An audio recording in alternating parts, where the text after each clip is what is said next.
Ngike ngikhulume ngosizi lomuntu ophatha isibhamu. Ngigxeka kakhulu nje ukuphatha isibhamu. Ngichaza nokuthi akunawo umthelela omuhle. Mhlawumbe ungabona wena sengazi ukuthi unomthelela omuhle ngelinye ilanga ngezathu zakho, kodwa ukuphatha isibhamu akunawo umthelela omuhle. Akukaze nje futhi kube nawo.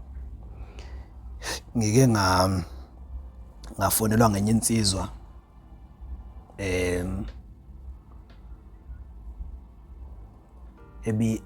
ebidabuke kakhulu, kodwa kushuthi nayo iyasilandela la ku Transformation Live. Kodwa uma sixoxa sekuvuka udaba oludala kuyona okunamanje lo sawo lwango 2015 okunamanje luyiphethe kahle.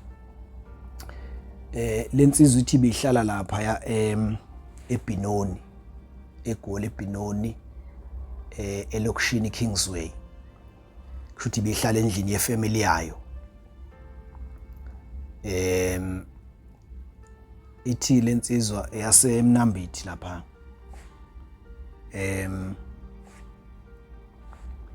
YaseMnambithi ithi bihlala eBinoni eKingsway. Ithi mayithola ito ibihlala nabafowabo ngoba ihlala endlini yefamily. Uthi the mayithola itoho yayisisuka yakwaButhelezi, yayihlala nabafowabo baButhelezi la endlini. Uthi the mayisuka yayisiyohlala elokishini, yathola umsebenzi esibhedlela isibhedlela esilapha eBrakpan. So bekuthi ithi bithi ke mayingena ebusuku mhlambe uma izoshintsha shift uthola ukuthi ayingeni. Uthi ke ngangithi mangibuya emsebenzini ekseni bese ngingalali, ngithenga ukudla bese ngihambisela abafowethu ngoba bengatohi lapha eKingsway endlini labahlala kuyona. Ithi mangibahambisela abafowethu njalo nje ngangenze njalo mangingeza ukungena. Uthi ngangenzela ukuthi ngingathi ngifike ekseni bese ngilala, bese kuthi ntambama kufanele ngilale ngingasalaleki. Uthi ke 2015 ngelinye ilanga ebuya emsebenzini kwaButhelezi, uthi ngathi ngisuka nje endlini ngahamba ngathenga nje ukudla ngihambisela abafowethu njengenjwayelo nje lapha eKingsway. Uthi ngathi mangifika uthi ngathi mangifika nje khona ngingakafiki nje endlini sengizofika, uthi qhamuka abafowethu ababili bayabaleka la bengithi ngiyakubona. Uthi mabebaleka uthi bese ngibuza ukuthi hawu madoda yini kwenze njani nibalekelana. Bevele beshuthi nabo ngokwethuka bayatatazela. Uthi bese bethi awuhambe uyobona, yabo. Uthi bethi awuhambe uyobona. Uthi naye bese saba ukuthi besho bebaleka. Uthi naqale ngathi uyabaleka kodwa bese bonda ungathi bakhona nje abantu abakhona lapha na. Mayithi uyafika uyachecka ufica omunye abafowabo omzala nje kodwa umfowabo kodwa umzala in actual fact. Uthi mangifika umzala ushonile, bangunge yena umzala ushonile kodwa hayi kulendlu, hayi ekhaya lo muzi akuhlala khona, ushonele kwamakhelwane kodwa imizi isondelene. Uthi ushonele nje kwamakhelwane sokusekugcwele nabantu. Uthi lensizwa uma ngiya hawu umzala ushonile yini kwenze njani, hayi ilona lo bethi abazi, yabona nalo abazi kubona bambone ephuma endlini yakwamakhelwane ebaleka wafike wawela la wavele washona. Uma ke sekutholakala ukuthi yini eyenzakele, lezi insizwe eziwu2 ezihlala kule ndlu le ukuhlala le umfowabo uButhelezi athi wayeya kuyona, washiya khona abafowabo. Uthi basuka bathatha abafowabo abawu2 basuka lo mzala wakhe ushonile, wasuka nenye insizwa kaButhelezi baya ngaphesheya, ngisazi bayibiza ngale ndawo. Babuya sebephethe isibhamu. Uma sebephethe isibhamu base beyongena ngale kwamakhelwane, hayi la abahlala khona. Bayongena umakhelwane nalensizwa abajwayele ukubhema nayo. So uma behlezi besabhema besanda kufika nje, kushuthi bese beyikhombisa lensizwa ukuthi hayi siphethe isibhamu. Ivele lensizwa ninamanga le yakwamakhelwane omngane wabo babhema nayo. Bese ithi hayi ninamanga akusona isibhamu sangempela. Kube nalokho ukuphikisana nje. Ebese igcina isithatha lensizwa. Lene umngane yakwamakhelwane. Ebese isithatha lensizwa. Uyabona umuntu ongasijwayele isibhamu nosijwayele futhi. Kodwa nje ongasijwayele kakhulu uthi lo mfo wabuthelezi yasithatha lensizwa isibhamu ngesikhathi bephikisana ukuthi akusona isibhamu sangempela yavele yathi yadonsa itrigger. Uyabona ke imvamisa umuntu ongasijwayelanga isibhamu akabuka ukuthi phambi kwakhe khonani, uvele ebuka isibhamu kanje. Uthi yabuka isibhamu yavele yadonsa itrigger kanti isibhamu sibheke ngakumzala wakhe.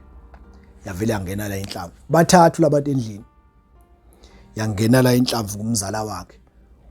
Waphuma wabaleka. Lensizwe kade idubula eumngane yakwamakhelwane okuyiyona bebeyobhemela kuyona, ekuyiyona edubulile. Yavele yathi yanika lo ohamba nalo seshonile. Yanika lo mfoba lensizwe yathi phuma ubaleke nalesi sibhamu. Baleka nje. Uvela ubaleke naso ungabonakala. Yaphuma ke yabaleka kanjalo ke lensizwa. Umzala waphuma naye wafike wawela phandle washona.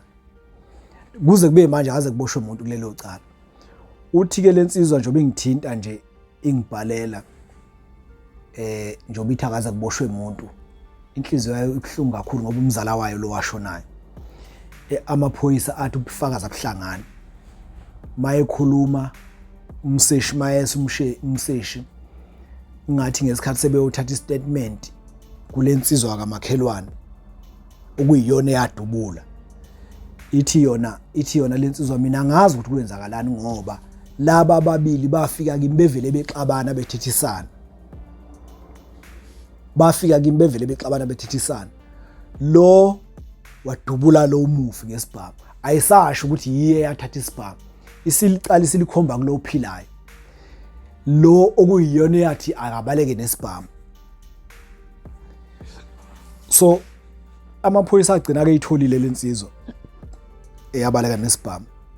Kodwa agcine ngayibophanga ngoba noma ngingazi ukuthi yona yathini kodwa nayo yagcine ngayibophanga amaphoyisa.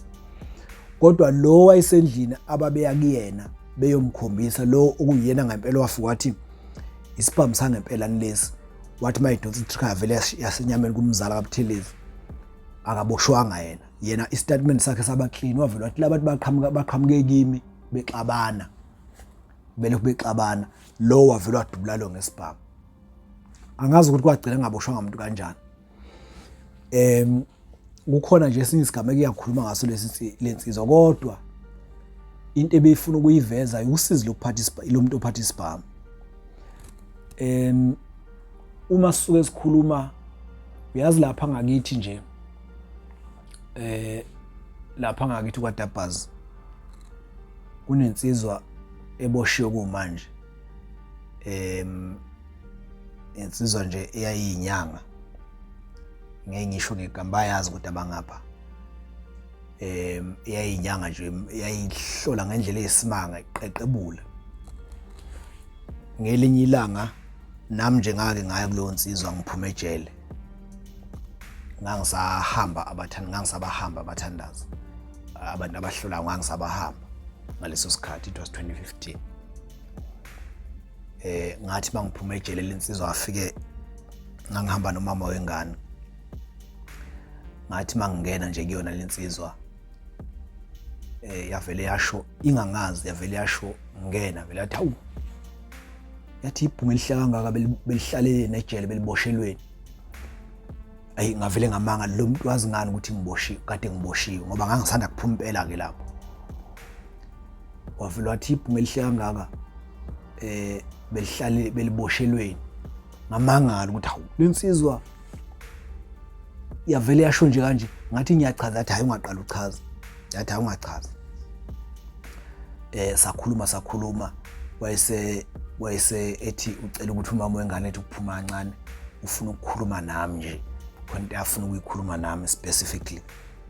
Waphuma umama wengane sase siyaxoxa ke nalensizwa ke saxoxa ke zethu isithi ke kumina yakwabani lentombi ohamba nayo. Ngiyamtshela kusithi hey uyazi ukuthi unentombi yabo njengoba ungekho uboshiwe ayikazi yenze lutho lengane noma ke sasingeze ngakho lokho.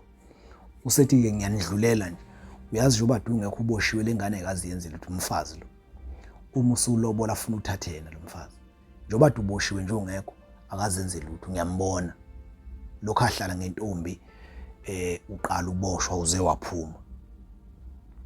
So ngenxa yokuthi wayesengitshena into wayesengitshela ukuthi kade ngiboshiwe ngangazi ngabona lo babe mbabaza ke vele. Leyo nsizwa leyo ngicabanga ukuthi sesejele namanje.